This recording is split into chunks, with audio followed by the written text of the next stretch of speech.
Assalamualaikum. Halo, perkenalkan nama saya Salsabila Malhayati. Di sini saya akan menjelaskan urgensi pendidikan seks sejak usia dini. Untuk memenuhi tugas mata kuliah pendidikan seks anak usia dini yang diampu oleh Ibu Syifawal Zakiyah. Semoga bermanfaat. Selamat menyaksikan. Nah, apa sih pendidikan seks untuk usia dini? Nah, menurut Dr. Boyke, pendidikan seks sejak usia dini ialah memperkenalkan apa itu alat seksualitas, bagaimana cara toilet training, dan apa itu identitas kelamin. Yang pertama adalah mengenalkan anatomi tubuh. Apa itu anatomi tubuh? Anatomi tubuh adalah bagian-bagian yang ada pada tubuh. Contohnya ada tangan, ada kepala, mata, hidung, dan mulut. Nah, selanjutnya toilet training. Toilet training itu mengenalkan bagaimana cara menggunakan toilet yang benar kepada anak dan bagaimana cara buang air besar dan kecil yang benar. Nah, untuk buang air besar, kita mengajarkan pada anak harus membasuh menggunakan air dan menggunakan sabun. Untuk BAK, baik anak laki-laki maupun perempuan, kita ajarkan kepada mereka dengan cara duduk. Jika melepas pakaian, harus di kamar mandi. Jangan dari luar anak sudah melepas celananya. Seperti itu. Lalu, kalau anak mau pipis, mau mandi, kamar mandi harus ditutup. Jangan sampai ada orang yang melihatnya. Ketika buang air besar dan kecil, anak harus membasuh menggunakan air dan sabun. Ya, yang selanjutnya adalah mengenalkan identitas kelamin. Apa sih identitas kelamin? Identitas kelamin adalah perbedaan gender. Contohnya antara ayah dan ibu. Ayah laki-laki dan ibu perempuan.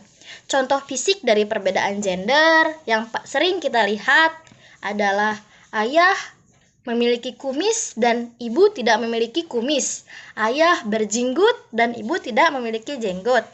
Nah, terus dari pakaian, sisi pakaian dalam agama Islam, perempuan menggunakan kerudung dan laki-laki tidak menggunakan kerudung. Baik, selanjutnya adalah perkembangan seksualitas anak sesuai tahapannya. Menurut artikel yang saya baca, ada 3 tahapan perkembangan seksualitas pada anak.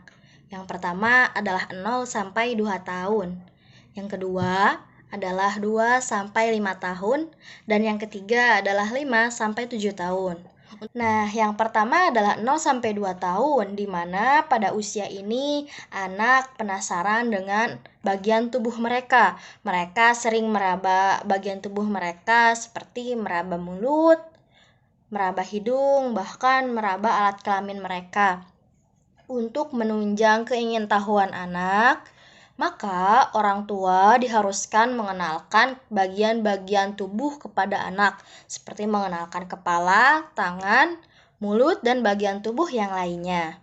Lalu perkembangan seksualitas pada anak yang kedua yaitu umur 2-5 tahun, di mana pada usia ini anak mulai merasakan kenikmatan ketika ia memainkan alat kelaminnya.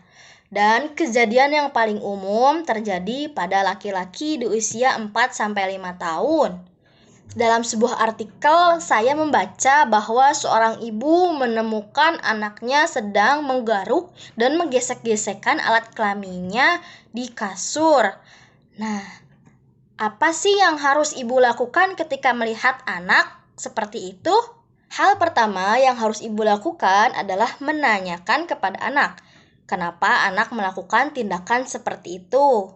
Lalu jika anak menjawab merasa karena nyaman atau iseng, nah selanjutnya ibu menjelaskan dampak dari menggaruk dan menggesekkan alat kelamin itu apa.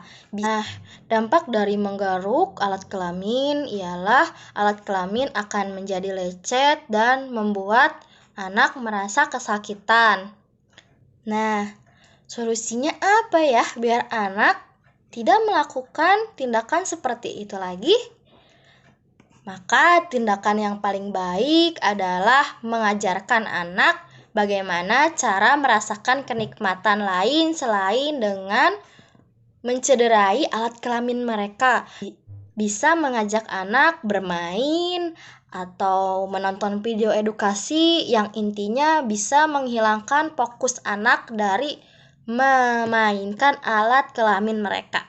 Selanjutnya bagian ketiga adalah usia 5-7 tahun, di mana anak pada usia ini mulai penasaran dengan identitas kelamin, yaitu perbedaan gender. Kita dapat mencontoh pada ayah dan ibu adalah perempuan dan ayah laki-laki, seperti yang sudah saya jelaskan sebelumnya. Nah, selanjutnya dari pendidikan seksual anak usia dini ialah mengenalkan bagaimana cara melindungi diri. Kenapa anak harus melindungi diri? Karena pada usia tersebut, anak sangat rawan dari ancaman orang-orang di sekitarnya. Cara pertama adalah dengan cara mengenalkan bagian-bagian tubuh yang boleh diraba dan tidak oleh orang lain selain dirinya dan ibunya.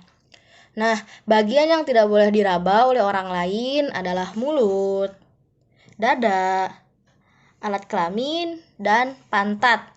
Kita bisa sebut alat kelamin yaitu untuk perempuan vagina dan untuk laki-laki penis.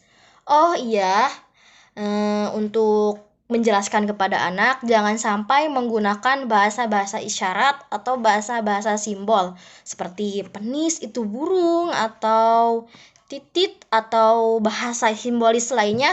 Usahakan kita mengajarkan bahasa yang konkret kepada anak. Nah, bagaimana cara kita mengajarkan melindungi diri kepada anak? Kita bisa memberitahu secara komunikasi langsung atau memberi tontonan edukasi mengenai bagian-bagian tubuh yang boleh diraba dan tidak boleh diraba oleh orang lain. Seperti itu. Selanjutnya, ajarkan kepada anak jika ada orang lain yang menyentuh bagian tubuh anak dan anak merasa tidak nyaman, anak boleh berteriak sekeras-kerasnya, meminta bantuan kepada orang lain. Dan yang terakhir adalah menanamkan aspek perkembangan moral pada anak. Yang pertama adalah menanamkan rasa malu. Yang kedua, memisahkan tempat tidur antara anak laki-laki dan anak perempuan.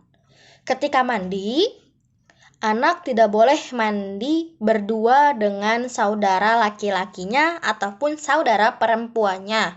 Lalu, jika anak masih dimandikan oleh ibu tidak boleh mandi bersama anak secara langsung, tetapi mandi setelah memandikan anak.